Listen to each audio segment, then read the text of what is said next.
So this is Monday, August 8th, 2022. It is now slightly past 6:30 p.m. This is the normal scheduled Norton Conservation Commission meeting, and as is still required, since this is a remote meeting carried out over Zoom, that we read the preamble, which relates to suspension of certain requirements of the open meeting law. So, Dan, if you're up for it, if you can go ahead and read that.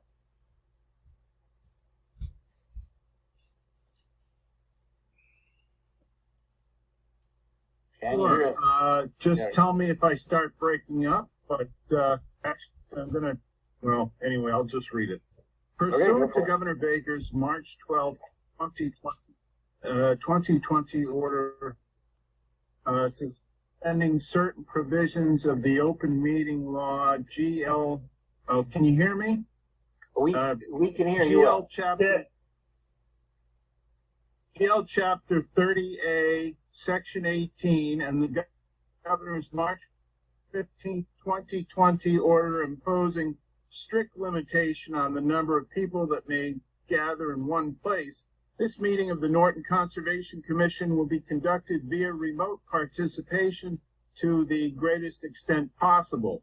Specific information and the general guidelines for remote participation by members of the public and or parties with a right and or requirement to attend this meeting can be found at the end of this agenda. Members of the public attending this public hearing / meeting virtually will be allowed to make comments if they wish to do so during the portion of the hearing designated for public comment by raising their hand virtually or pressing *9 if participating by phone. No in-person attendance of members of the public will be permitted, but every effort will be made to ensure that the public can adequately access the proceedings in real time via technological means. In the event that we are unable to do so, despite best efforts, we will post www.nortonmediacenter.org an audio or video recording, transcript, or other comprehensive record of proceedings as soon as possible after the meeting. All right, thank you, Dan. So we have joining the meeting tonight, John Thomas, our Conservation Director, Megan Harrop, our Administrative Assistants. I am Julian Kadish, Chair. We have Lisa Carosa on the phone as Vice Chair. Ron O'Reilly, Tom Avest, Mark Fernandez, Carrie Schneider, and Dan Pearson are also joining. Is that the full? Let's see, we get 2, 4, 6, 7. Yes, we got everybody. All right, so our first item on the agenda, we have no new public hearings, although technically one of them wasn't really discussed last time, so that will be new. Our continued public hearing is file number 250-1070 concerning a notice of intent for 0 Rear Eddy Street. It has been continued multiple times. Do we have any new information, John? And are they potentially requesting a continuation? It's the latter. They requested another continuance today. Or yes, today. Okay. This is Lisa. Can we possibly ask them to show up at the next hearing to tell us where they're at as a courtesy? I think they at least owe it to us. We most certainly can. Yeah. Well, we have also raised the issue that this hearing may not be legally valid anymore because of the amount of time and the fact that there may no longer be a quorum of commission members that started with the original hearings. Yeah, so that is a potential issue too. So right, and then re-notifying of butters as well. Well, that would happen with any sort of new filing they would have, yes. Well, no, but if we just continued it and they showed up with a new set of plans, nothing's requiring them to re-notify a butter. if they keep it open, right? No, there's nothing that would require them, but if one of the members was not present, that would be one of the voting members. I think we're very close because we had a lot of turnover with the members on this board. So, to hold a quorum, I think if one of the members was not present, then they'd have to refile, and there's really not much that we can do about that. So it's in their best interest to get the information to us as soon as possible and to seek approval for whatever they're proposing under the, year and a half that we've been kind of in limbo with them. All right, so I would make a motion to continue that. All right, and we're talking about 8/22, August 22nd. That is correct. With the yes. provision that they show up at that hearing to give us an update. All right, we have a And motion. if they don't, go ahead. then we might just close it. So. Okay. So motion made by Lisa to continue this public hearing until the 22nd of August, and is seconded by? Second. I think that was Tama who got the second. So that was Carrie. Oh, that was Carrie? Yes. Okay. All right. Well, so we, as is required, we have to do a roll call vote starting with Ron and Dan. Aye. And it looks like Dan has put up Aye. a yes. And Carrie and Mark? Aye. Aye. Tama and Lisa? Aye. Aye. And I'll throw in an aye, so the motion carries. File number 250-1070 is continued until August 22nd. Then we have file number 250-1093, notice of intent 70 Oak Street. They have also requested a continuation until September 26th. So that's, looks like it's, what is that, 6 weeks out? Something like that. So do we have a motion to that effect? So moved. All right, so Ron got the motion, and it looks like Dan, would you second that? Yes. All right. So motion made by Ron, seconded by Dan. Roll call vote starting with Ron and Dan. Aye. Aye. And Carrie and Mark. Aye. Aye. Tama and Lisa. Aye. Aye. And I'll throw in an aye. So the motion carries. 250-1093 is continued until September 26th. Come to Zero Hill Street. New project, although it was actually continued from 7/25, it was not discussed at all in that meeting, and it concerns a proposed plan to construct a single-story, 9,900 square foot machine and fabricating facility with a associated parking, drainage, and utility infrastructure within the buffer zone. Do we have a representative of that project? Chairman, I'm here. Please identify yourself and give us a summary of the project, please. Okay. Can you hear me okay before I get started? You're a little muffled, and if you have plans that you can share, that would also be helpful. Right, I do have plans. I'll speak up so hopefully everybody can hear me. My name is Michael Dryden. I'm a senior project manager with Allen Engineering. I'm here on behalf of the applicant, Mr. Joe Kessler, of Kessler Machine and Fabricating, and Joe is joining us this evening. As you stated, Mr. Chairman, the initial hearing that was scheduled was postponed. I just want to give you a very brief overview of sort of reason for that. The initial plan that we had filed was filed on July 11th, and Mr. Thomas was kind enough to give me a heads up of some things that he noticed on that plan, which I'll get into in more detail as I move through the presentation. But we did actually revise the plan shortly thereafter, dated 7/28, and resubmitted. So it didn't seem to make a lot of sense to hold the hearing at that time. So what I'd like to do is when I give my presentation, I will start with the plan that was submitted, just because it was advertised and submitted in that fashion. And I'll quickly walk you through the changes that were made to comply with some of the things that Mr. Thomas had given us a heads up on.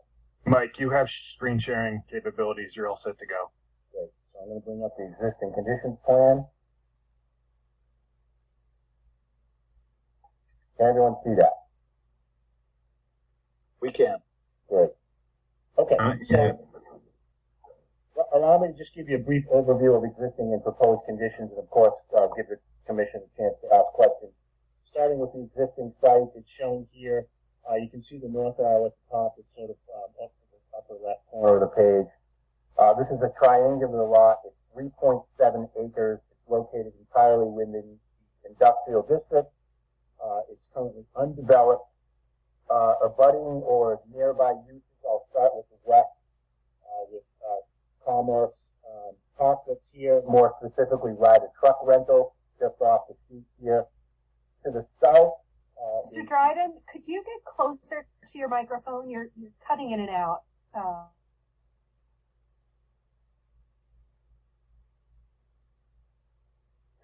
That's about the best I can do. Hopefully you can hear me. Let me check my connections. Is that any better? Yeah, keep going. I'm not sure what it is. The microphone's just very muffled. I'm sorry about that. Usually don't have an issue.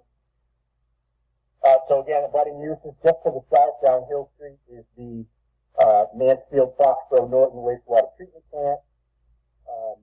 To the north is vacant property, woodland, and just a little bit farther north is a solar farm that you may be familiar with. And then across Hill Street to the west, there are two residential dwellings, none of which are directly opposing the proposed development. The wetland resource areas on the project site were delineated by Goddard Consulting earlier this year, I believe end of February. And let me just walk you through those resource areas starting in the south end of the site. There's an isolated wetland here. It also qualifies as isolated land subject to flooding. There's also a certified vernal pool interior to this isolated wetland. And this particular wetland is off-site, but you'll see that its buffer zones are cast onto the project site. Moving to the north, there's an isolated wetland here. This is a larger isolated wetland, just showing the finger that is on our project site. There's also a potential vernal pool located within that isolated wetland. To the extreme north of the site, there's a bordering vegetated wetland. You just see the tip of it here. That's the tip of a much larger bordering vegetated wetland that extends to the north. And then finally, a large isolated wetland here. This isolated wetland also qualifies as isolated land subject to flooding, and there are two certified vernal pools located interior to that isolated vegetated wetland. There's otherwise no natural heritage mapping, no endangered species. There's no floodplain. However, the site is located within the 3-mile river watershed ACDC. I'll jump over to the grading plan. As I mentioned at the outset, this is the plan that was originally submitted, dated July 11th. So I want to start here. And when I move to the new plan, you'll see that the building program has not changed at all, and I'll walk you through the changes. So we're looking at a 9,900 square foot building, just under 10,000 square feet, and there is a reason for that. It's to avoid the special permit process. This building is anticipated to be constructed in 2 phases, the first of which is 7,400 square feet, the second at 2,500 square feet. There are 13 parking spaces, 11 in the front, 2 in the back to support this development, 2 curb cuts off of Hill Street, as you can see. So I focus mainly on stormwater management. Actually, before I do, let me talk a little bit about utilities. Water and power service is readily available in Hill Street, which we are showing connections to. Ironically, the wastewater treatment plant is just a few hundred feet down the road, but do not have municipal sewer service at this site. So you'll see at the top of the page, we are proposing a subsurface sewage disposal system. Of course, that is subject to Board of Health approval, but its work limits, its size accordingly, and its work limits are captured on these plans. So focus on stormwater management because this was the item that Mr. Thomas had brought up. Although the Wetlands Protection Act does not preclude stormwater BMPs within 100 feet of the vernal pool, the stormwater management policy does preclude stormwater BMPs within 100 feet. And this basin, the subsurface basin that you see here, and this, that's the open basin, excuse me. The subsurface basin that you see here, were both partially located within that 100-foot buffer zone to the vernal pool. So again, I want to thank Mr. Thomas for reviewing the plans and giving us a chance to revise the plans. I think it's in everybody's best interest to get this right so that we don't waste not only the commission's time, but the peer reviewer's time as well. I'm going to move over to the current plan that's revised, dated 7/28. So it's the same exact program. The building size hasn't changed. The number of parking spaces, curb cuts hasn't changed. The sewage disposal system hasn't changed.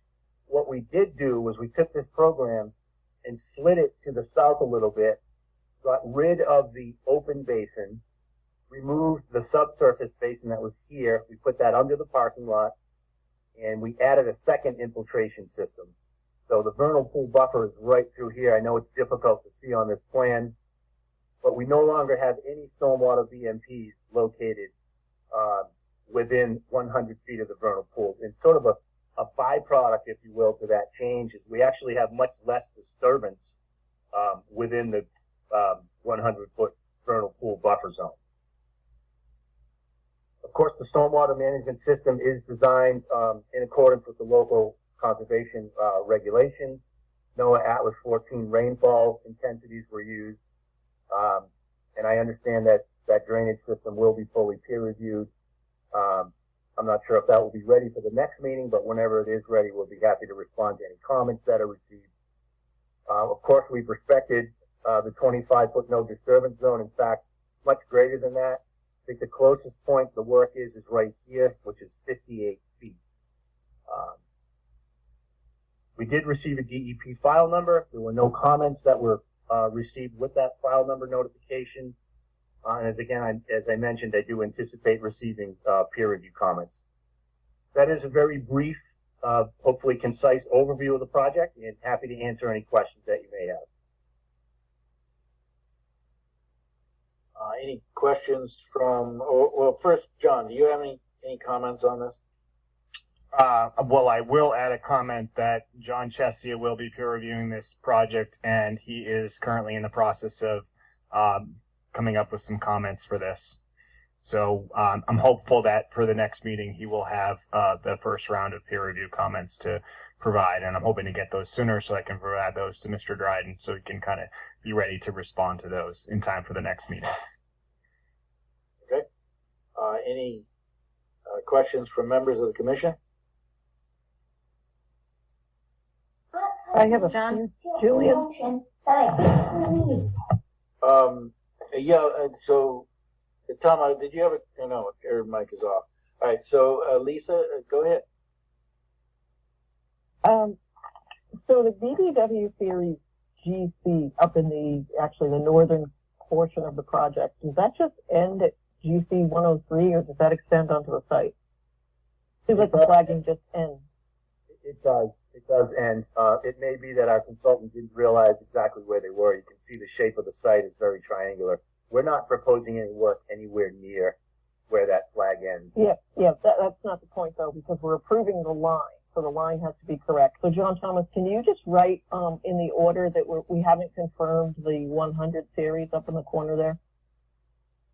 Yeah, I think that should be sufficient for this. I mean, even Mike, if you want to just take that off the plan for the next edition, we'll just have that off for the resource area.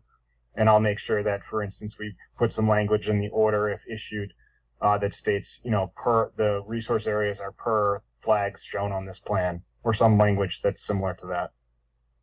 Okay. Very well. So when we typically put reference to certified vernal pool, do we typically put the numbers down, John Thomas? I think we have in the past, because they're all assigned a unique number, correct? So the numbers that would be certified with those pools, I would say that those reference numbers should be listed if they are. For instance, for this project, if they are numbered, I haven't checked the certified vernal pool database because I didn't see them in the natural heritage database for this site. Therefore, if there are any within that location, then they should be on the plan. I just don't know because there's some queuing going on with the natural heritage right now, and they're very, I guess, backed up with their logs and whatnot. Okay. So I would ask the applicant if they could, or the consultant, if they could put those unique identifiers on the plan. Sure, if they're available, we're happy to list those. So you did your test pitting. I'm looking. I think I am looking at the latest one. Will you have to do additional test pits for this new subsurface system that looks like it's within or just outside of the pavement, the one to the north? So all your test pits are now outside of where your system's going. Yep, that is correct. That's a correct observation. So what I would suggest here is obviously those test pits were designed where the BMPs were originally proposed. We are looking at gravel, sand and gravel here, hydrologic soil group A. So we don't expect those to change. What I would ask the commission, if they're amenable to it, would be to condition their approval that we do that during construction so we don't have to come back out and do it prior. And if you look at the logs and the plans, you'll note that infiltration system 1 in the front is over 4 feet above groundwater, and the one in the back is almost 3 feet above groundwater. So not only did we move the BMPs to the south, we moved them up gradient as well. Mm-hmm. Okay, just knowing that you do have to do some more test pitting before that goes in. Let's see.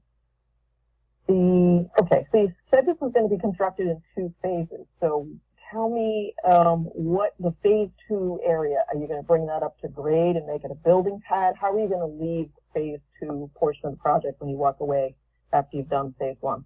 That would just, so let me just trace the curb. We'll probably install a temporary bituminous curb here, and this will be left as grass. So we want to put that on this plan so the contractor knows how to leave this site, right? Sure. If you're going to put grass down, right, that will be clearer for the contractor when they're bidding on this. Do you want to request contracting plans for when they go to like contractors, ENS and contracting plans? No, I mean I don't need that, but it should be on the set. I assume they're going to prepare a bid based on this. I mean, we have to know how that's going to be left, because if they never build it, we're stuck with whatever. Like if they just said they weren't going to stabilize it, then we'd be, be hard pressed to get them to fix it later. So as long as it's going to be loamed in seed and grass, just note that if you could, please. And then is there any, would there be any storage, any outdoor storage or any activities taking place outside, or is everything integral to the building? It is my understanding, and Joe, please chime in if I'm mistaken. My understanding is all storage will be within the building, no exterior storage. Correct. And so none of the fabrication will take place outside either? Correct. Entirely within the building. Okay. And then just for your reference, I noticed on when you filled out the notice of intent form, under the MISA, the Natural Heritage Mapping, you just want to be careful. You wrote the date of the map was July 7th. I think it's August of 2021. So it's not the date that you looked at their map. It's the date of the published data. Just you want to be mindful of that on your notices of intent moving forward. So noted. And just a very brief explanation why I did it that way is some of the information that you see, the vernal pools that we discussed, don't show on that map. They do on the GIS, so that's why I sort of took it upon myself to do that. But your point is well taken. And I think that's it. And you said this was being peer reviewed, so we're good there. Okay, that's all I had, Julian. It's being peer reviewed by Stormwater. Yep. Only. Okay. Yep. Okay. Thank you. Can I ask a question, probably out of pure ignorance? The fact that can it not tie into the municipal system, or there aren't, it's just not a viable option? It's not really a viable option from a cost standpoint. The connection would entail between almost 600 feet of sewer construction in Hill Street. And for a project this size, it just can't absorb that premium. Yeah, the areas in town that have access to sewer is relatively limited, and the only inflow into that plant is through the interceptor at that location, and you know the interceptor goes through the center of well, not the center, but goes through Norton. It crosses 123 at the railroad grade, where it extends all the way through to Mansfield. So it has branches going out into Norton in a variety of places, but nowhere near Hill Street.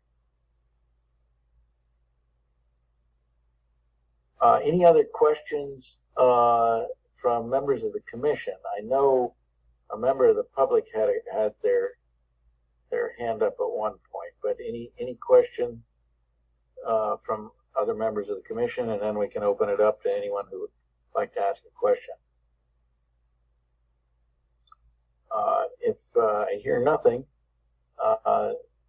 there's a gentleman, you had your hand up earlier, and it's on a computer labeled Jacqueline Alexander. If you still have a question, we can address it. Otherwise, yeah, go ahead, sir. Just take your mic off mute and identify yourself and your address.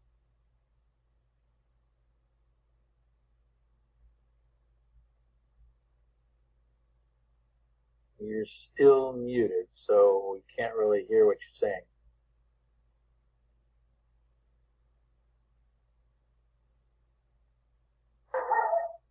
Okay. There we go. I found the button. Yeah. Yeah, my name is James Carter.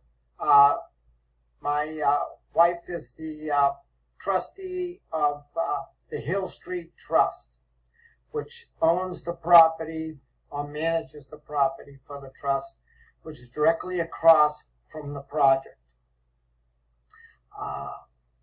which is approximately 5 acres to 6 2/3, including the pond. And as such, I have listened to the complete proposal, and I think it's very interesting, and so on and so forth. And at this time, I would like to reserve my right to have pass judgment on this at a later date. Okay. All right. Maybe we can just clarify. The Conservation Commission really has jurisdiction only over the activity within the buffer zone, which is that on the plan you see the dotted lines, which is the 100-foot. Yes. On my screen it's on the left, and then there's another similar one. So there's very limited activity. Okay. That we actually have jurisdiction over. And as far as the development activity, it really falls more under planning board. And you may be aware of that as far as the actual construction on the site. And I don't know if that helps, but yes, it does. Yes, okay. It does. Okay, I will mute, and I just wanted to be on the record that I did attend the meeting. All right. Thank you. James Carter. Thank you very much. Excellent.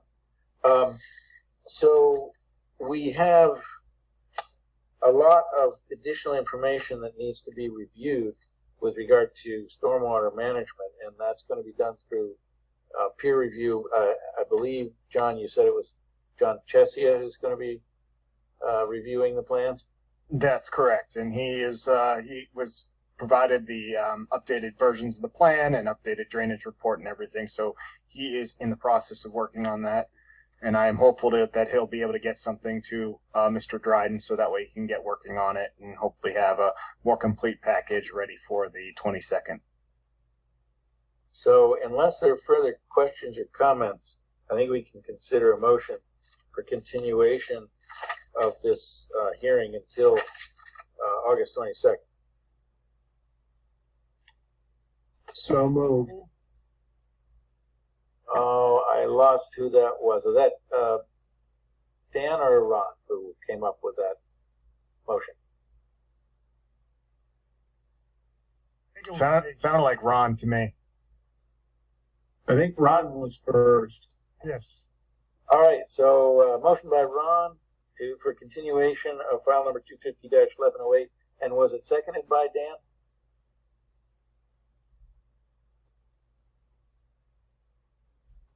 Dan seems to be frozen. So. I can hardly understand anything that's being said. I think I was second. Okay, I think I excellent. seconded We have a Ron's motion.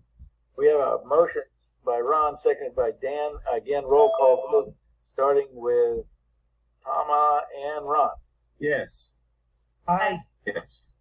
And Dan, I think that was also a yes. Aye. Carrie and Aye. Mark. Yes. Aye. Aye. So Carrie and Mark. Aye. Aye. And Lisa. Aye. And I'll throw in an aye. So the motion carries. Michael, we will presumably see you again on August 22nd. Excellent. Thanks for your time. All right, very good.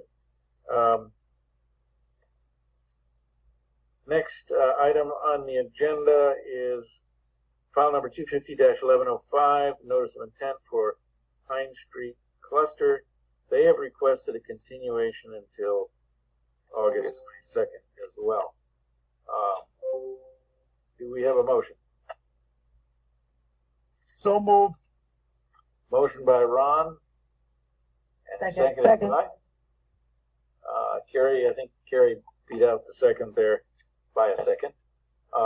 So again, roll call vote, starting with Tama and Ron. Aye. Aye. And Dan and Carrie. Aye. Aye. Okay, and Mark and Lisa. Aye. Aye. And I'll throw in an aye. Motion carries. Our next item is 0 West Main Street, which is request for determination of applicability. And I guess this is Megan, thank you for clarifying my confusion about this, because somehow I thought we needed to do an order of conditions. But and maybe I can ask John, why is this not an NRAD instead of a request for determination? That kind of threw me off. They're not. Well, that's a good question, right? They're only confirming the status of the stream. Yeah, I can see it's a very limited. It's not a common approach. Right. Typically, you would have a much larger project, which also is confirming resource areas.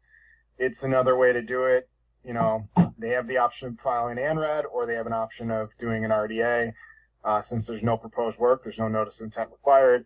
I presume that the applicant plans next to come in with a notice of intent. That's my understanding. And then they'll confirm the resource areas under that permit filing to proceed with whatever they're proposing to do for the land.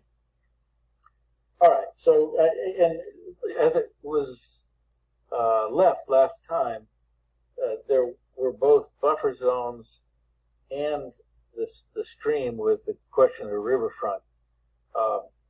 And the buffer zones have been removed as the request to be sure that there was no confusion as to what this process is actually approving. Right. So technically, what they're trying to figure out is whether there's a mean annual high water associated with the stream that's there, thus making it a perennial status. So that was kind of what they're trying to confirm with this request for determination. And based on the information that they provided last time and my observations that we discussed at the meeting, it was the commission's decision that this does not have associated mean annual high water, and therefore it doesn't hold perennial status, and therefore does not have an associated riverfront area. So with that said, I guess unless there are further questions or discussion, we have enough information to close this particular part of this process? The applicant has refined and revised the plan to remove all the requested information, has relabeled the intermittent stream and removed the label ditch on there as requested by one of our members at the previous meeting. Therefore, it's my understanding that the information that the applicant has presented us is sufficient for the commission to make a decision on this and issue a negative determination. I do have one comment, point of clarification, because we're all over the place on the BVW. So, well, not the BVW, but whether the request is for just intermittent versus perennial. Because if the BVW is on the plan, so if we approve this plan, we're also approving the BVW. The meeting minutes, just from the last hearing, I believe they only requested the stream status and not the BVW. Do you have any clarification on that, John Thomas? What the heck we're actually approving? We are not approving any sort of resource area besides the status of the stream. If there is a and they really shouldn't have shown the BVW on there then. So then the determination will only speak to the stream, and I think we should add a statement that says that it doesn't, it does not include a determination on the BVW then. Okay. If that's the way they want to go, that's fine. But we need to make it crystal clear. That's all. Okay. If you'd like me to share my screen, I have the revised plan. We took all the BBWs off and buffer zones. Sure. If you want to show it, Greg, you have availability. Okay. Oh, so there's no blue line left? There's no blue line there with the WF flag, the wetland flag? Those are TB lines, upper bank lines. So that's... Oh, those are the bank flags. Okay. Yep. And so we're calling it a stream right here. Took off the ditch. Okay. We added this note to the plan right here saying that this plan does not depict all the wetland resource areas on the subject property and within jurisdictional distance to the subject property, only the intermittent stream for which determination is requested. Any future permitting and or work on this parcel will require a wetland resource area, require all wetland resource areas to be delineated and shown on future plans and NOI, NRED, or RDA filings. So does that cover what you're looking for? Okay. Yes. Just as John Thomas, as long as we're really clear, that just says that it's only for the status of the stream and no other resource areas. Thank you. Yeah, they outlined that on the plan, so I'm comfortable that the plan's going to dictate the decision that the commission makes. Right. I just want to be clear in the order, or the whatever, not the order, the negative. Negative determination. Yes. Negative determination. Yes. Okay. Thank you. All right. Unless there's further discussion or comment, questions, we can consider a motion to close and then later consider a negative versus positive determination. I'll make a motion to close public hearing, file BET 11260 West Main Street. Motion made by Lisa and seconded by? Second. Seconded by Ron. So again, roll call vote starting with Tama and Dan. Aye. And Dan posts an aye. Carrie and Mark. Aye. Aye. And Ron and Lisa. Aye. Aye. And I'll throw in an aye. The motion carries. So we actually have come to the end of our regular agenda, and I think we can consider right now a motion for a negative versus positive determination. It may be a point of information, John. A -3 usually has to do specifically with an activity. I haven't reviewed the form recently. Is there a different category? There is. I can't tell you what it is off the top of my head. I'd have to read through the form. But there is a criteria to confirm resource areas for this negative determination that you're proposing. So the motion will be suitable if we just state it as a negative determination for finding the correct category on the form. All right. So we can consider that motion. So I'll make a motion to issue a negative determination with respect to confirming the resource area, the intermittent stream status on the site for this project, or for this site. Motion made by Lisa, seconded by? Second. Seconded by Ron. So again, roll call vote, starting with Tama and Dan. Aye. Aye. And Carrie and Mark. Aye. Aye. Ron and Lisa. Aye.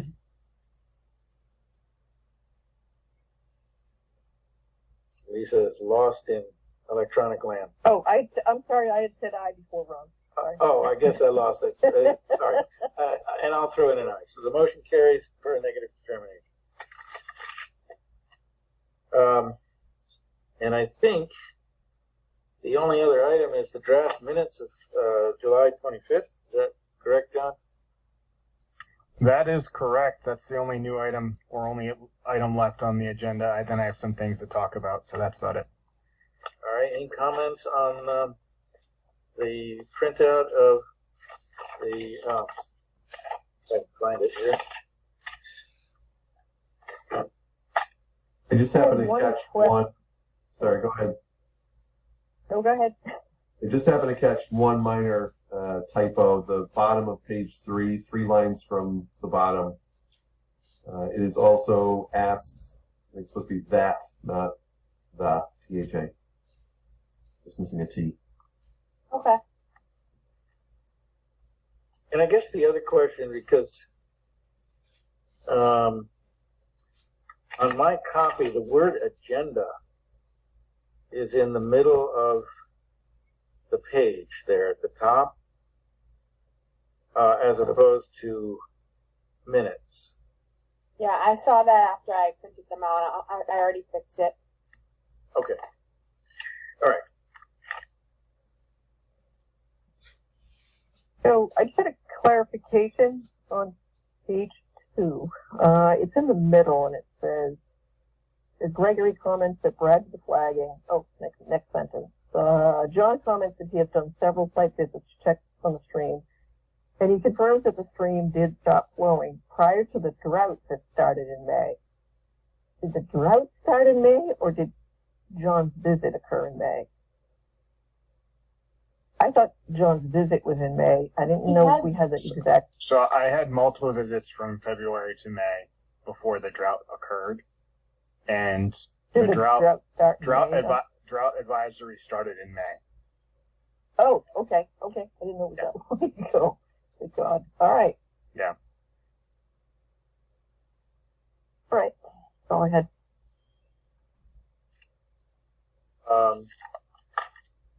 So we can consider a motion, unless there are further comments, to accept the minutes as modified.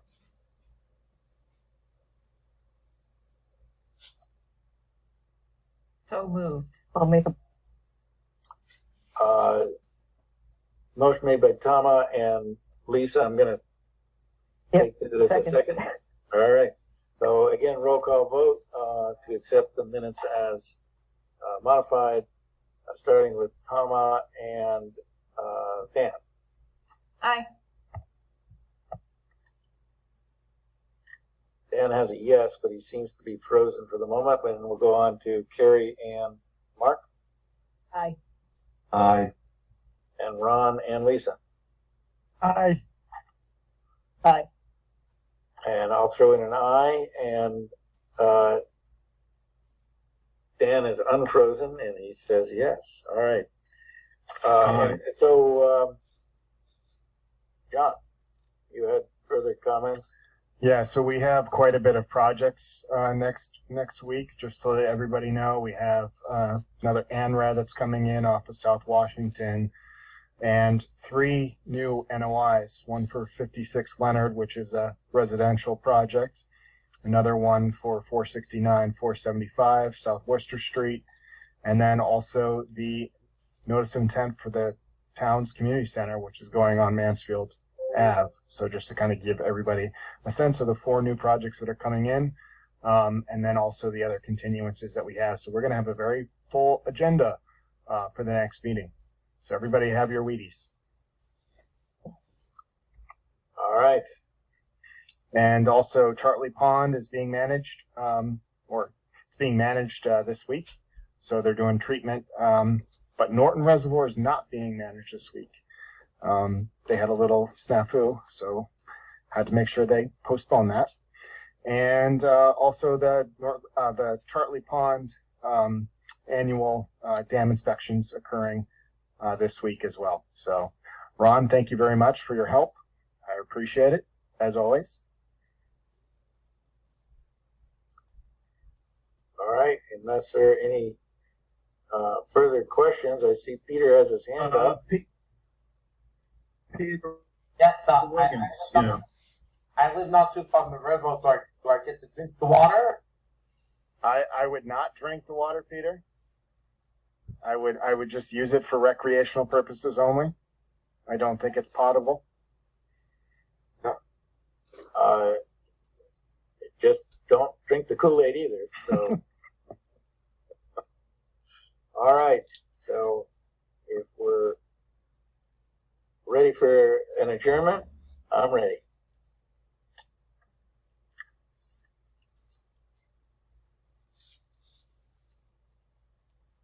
All right, everybody take a break, deep breath. Somebody make a motion. I'll move that we adjourn I'll the Conservation make a Commission move. meeting. All right, we have a motion made by Carrie, second by Dan. All those in favor, say aye. Aye. Second. Aye. All right, very good.